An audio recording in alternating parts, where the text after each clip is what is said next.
County lines are phone lines, not border demarcations. You can't traffic people over them. The rape gang inquiry report is junk. All right, so this video has 4 million views. The rape gang inquiry report is out. Yeah. And I'm gonna try not to laugh because it feels mean. What the fuck?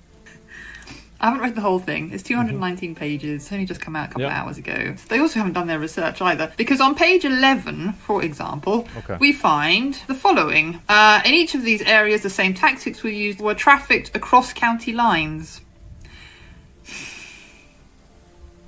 County lines are phone lines, and you don't even have to do a lot of digging to find that out, right? Literally, all you have to do is Google what is a county line, and it will tell you that county lines are the way that urban drug dealers get their drugs out into more rural areas. They have phone lines that people can call. Those are county lines. So you cannot traffic somebody over a county line unless you're trafficking them over a phone line. Well, they're talking about being trafficked from like one area to another area, right? That's obviously what's being discussed. That's what's being said. Which I guess is technically possible if you're also selling them on a phone line or via that phone. So if they haven't understood the basics of how the drug network works in this country, then they have absolutely no hope of understanding grooming gangs, because grooming gangs are criminal cartel enterprises. That is the grooming gang, right? It's a criminal gang.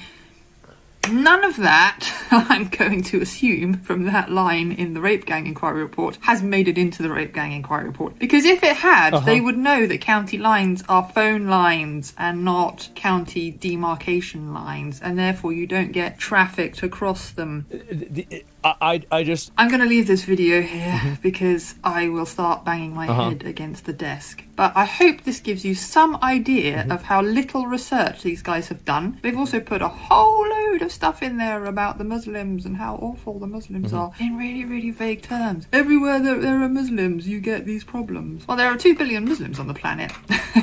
I don't think it's literally everywhere. But anyway, that's a story for another day. See you later. Well, yeah, you're right. It's because in the Muslim countries, they'd just be killed. That's the reason why. That's why they come to Britain to rape people. It's because if they did it in Pakistan, they'd be given the death penalty. I don't even know. This is shit you're smugly and glibly debunking by nitpicking semantics, fucking evil freak. Exactly. People have no idea how bad the report is. To give you an idea of scale, during the rape of Nanking, Japanese soldiers were estimated to have raped 20 to 80,000 Chinese women. The report estimates at least 250,000 women were victimized by these Muslim rape gangs. When Fiona's mother called the police to report her daughter missing and mentioned a history of abuse by Asian men, the call handler told her, "You can't describe them as Asian men because that's racist. You should just be glad your is being taught into a different culture." On one occasion, a police officer returned Fiona to the house where the abuse was occurring, and they told the men to have fun with her. Even the UK Reddit covered this more than mainstream media. It's a hard read, unfathomable. I think you read this, you actually read what's being allowed to happen to avoid bad optics. I'm disgusted in this country. It'll be interesting watching people put more effort into debunking this video than actually solving the problem. Absolutely horrific. The perpetrators and their families who stood by them need deporting.